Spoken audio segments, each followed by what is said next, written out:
Merci, c'est terminé. Je suis prêt à reconnaître maintenant un membre indépendant. Le député de Matane-Matapédia, vous disposez de 14 minutes, 27 secondes, très précisément au cadran. Merci. Plus qu'indépendant, même indépendantiste, Monsieur le Président. L'enjeu avec l'étude des crédits, qui est un exercice qui est important, en fait, c'est, avec les ressources à la disposition du ministre, quels sont les choix qu'il fait, quelles sont les priorisations, puis c'est là-dessus qu'on peut débattre. Donc, quel est le cadre financier qu'il a, quel choix budgétaire il fait, ce qui traduit des priorités ou des valeurs d'un gouvernement. Je trouve ça intéressant de poser des questions sur cette priorisation ou l'évolution d'un budget.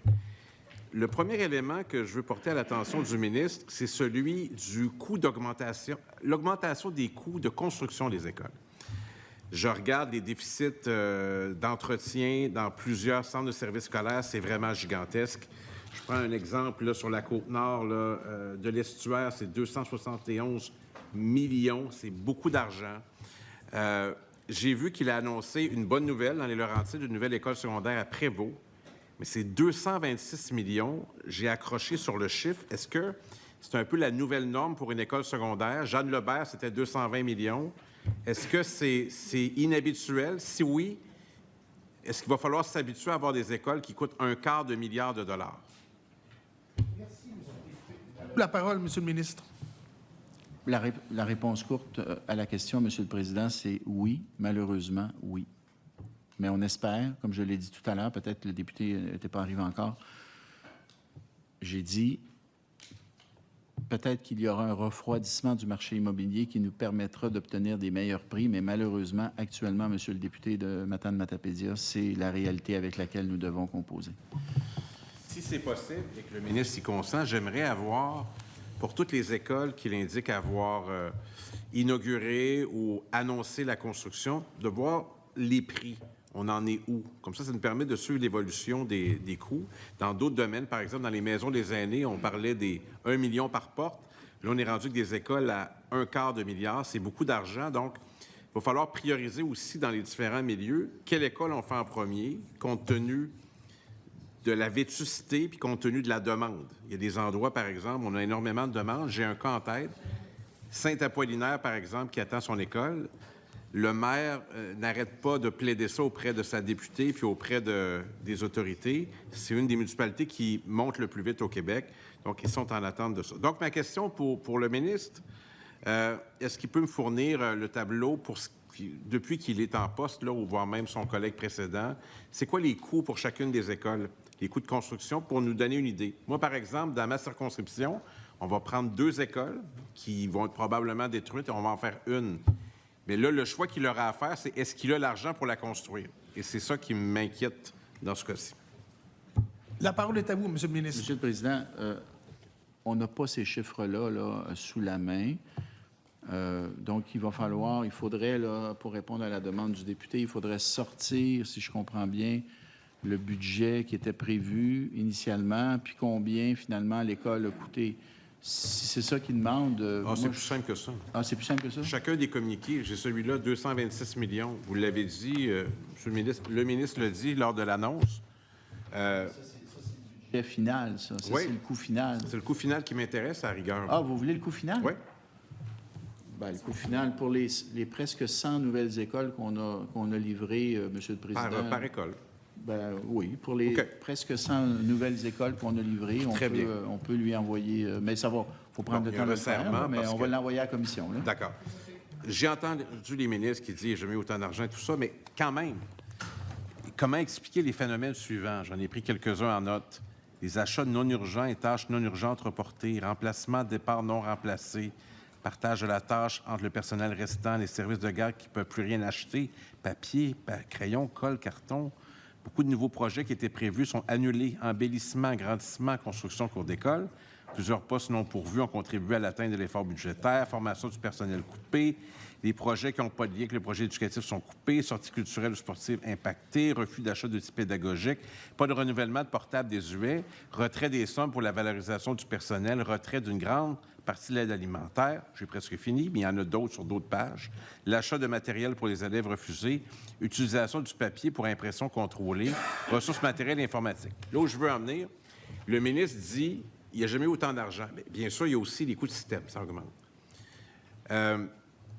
C'est-tu que l'argent est retenu dans le bureau des directions des centres de services scolaires puis elle ne se rend pas? Comment expliquer tous ces signalements faits par des enseignants et enseignantes de bonne volonté et des directions et du personnel de soutien qui nous disent on n'a pas l'argent pour faire tout ce qu'on aimerait faire avec les enfants, avec les élèves? Ministre.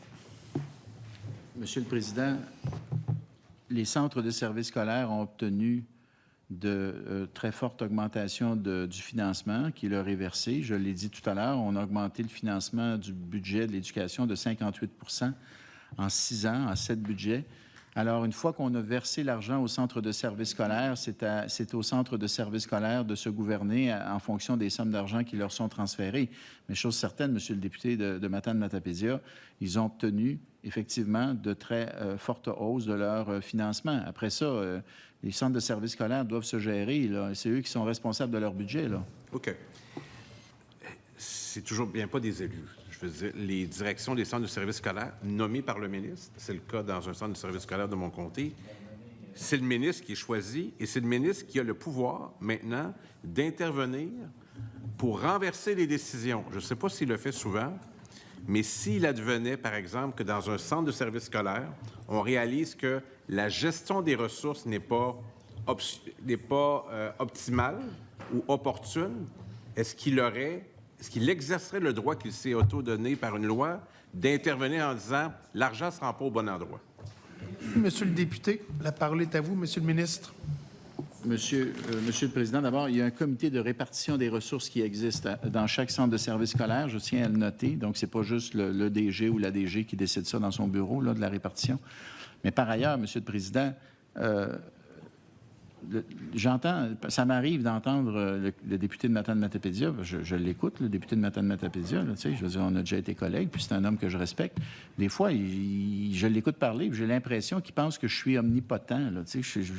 Monsieur le Président, les directions de centres de services scolaires, là, à moins là, vraiment là, qu'il y ait une faute grave, là, je veux dire, là, je pourrais exercer certains des pouvoirs qui me sont donnés, là, mais de façon générale, Monsieur le Président, je les laisse travailler, je les trouve plutôt bons, puis ils sont responsables de leurs affaires, ils sont responsables de leur sphère de compétences. C'est pas à moi de commencer à me mêler de tout ce qui se passe dans un centre de service scolaire, à moins qu'on me rapporte quelque chose de très grave qui justifierait que j'intervienne, ou même pire encore. Mais s'il y a un cas que le député souhaite me soumettre, je vais l'écouter, mais c'est pas dans... Merci, Monsieur le ministre. Chacun, c'est... Merci. Allez-y, Monsieur le député. Entendons-nous bien, ce n'est pas des pouvoirs dont il a hérité, c'est des pouvoirs qu'il a réclamés et obtenus à travers une loi votée majoritairement par sa formation politique. Je n'ai pas exercé jusqu'à maintenant. Non, mais qu'il Peut-être que ce sera le député de Matane-Matapédia. Du droit de parole, s'il vous plaît. Le ministre de l'Éducation qui l'exercera en premier, on ne sait pas, ça. Monsieur le Président, ce que je veux dire, c'est que le ministre a toujours bien fait le choix législatif de s'accorder des pouvoirs exceptionnels, j'en conviens, qu'il pourrait éventuellement exercer dans le cas où il y a de la mauvaise gestion. Je soupçonne que ça va arriver un jour. Alors, il faudra voir quel est son étalon d'indignation sur la gestion des ressources ou des mauvaises décisions. D'ailleurs, il est intervenu dans au moins un cas, si je ne me trompe pas, au Saguenay-Lac-Saint-Jean. Il est intervenu pour une décision qui ne lui plaisait pas, avec laquelle on était plutôt en accord de la décision du ministre. Donc, ça peut arriver. Une fois que j'ai donné là, la liste des choses là, qui existaient, qui n'existent plus, qui sont payées par les enseignants-enseignantes, le ministre, est-ce qu'il reconnaît que ça a un impact sur les élèves, ça? Toutes ces mesures-là, je vais les déposer, là. Monsieur le ministre. Monsieur le Président, on a augmenté les budgets d'opération de 58 %. Tableau, s'il vous plaît. Tableau. 58 %. Ça, c'est très certainement... Ça ressemble pas mal à ce que les centres de services scolaires ont eu, là. Hein? Ça ressemble pas mal, la croissance, là, ça ressemble pas mal à ce qu'ils ont eu. Maintenant, Monsieur le Président, oui, on a demandé des mesures d'économie qui représentent à peu près 1 %, on va dire, son arrondi du budget de l'éducation.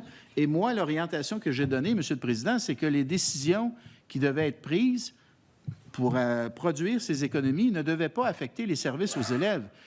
Monsieur le Président, On augmente de 58 le budget, on demande grosso modo 1 d'économie. Moi, je pense qu'il y a moyen de trouver 1 d'économie dans les budgets des centres de services scolaires sans toucher aux services aux élèves. Merci. Ça, c'est ma conviction profonde, M. le Merci, Président. M. le ministre. Continuez, M. le député. Le tout respectueusement soumis, à partir du moment où on arrête l'achat de matériel pour les élèves, qu'il n'y a pas de renouvellement de portables désuets, qu'il y a un refus d'achat d'outils pédagogiques, à sa face même, quand j'indique ça au ministre, est-ce qu'il considère que ça a un impact?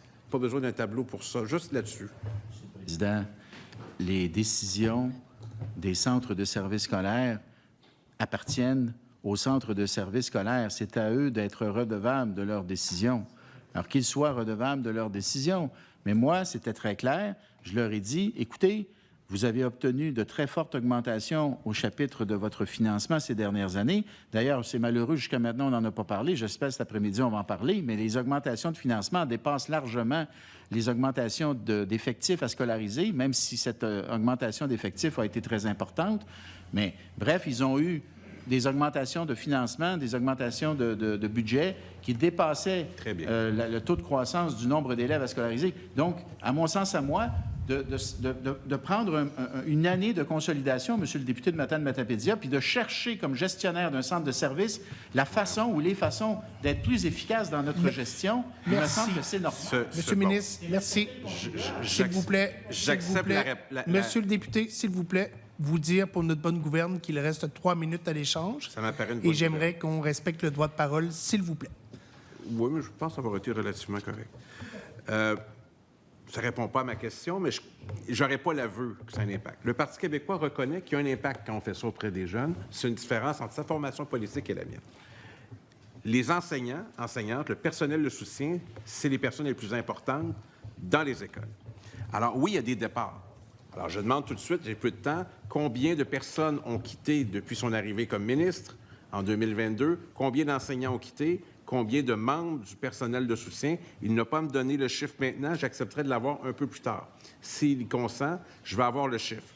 Son prédécesseur a déjà dit que sa seule présence avait un impact sur l'inscription dans les universités. J'ai trouvé ça assez audacieux de sa part.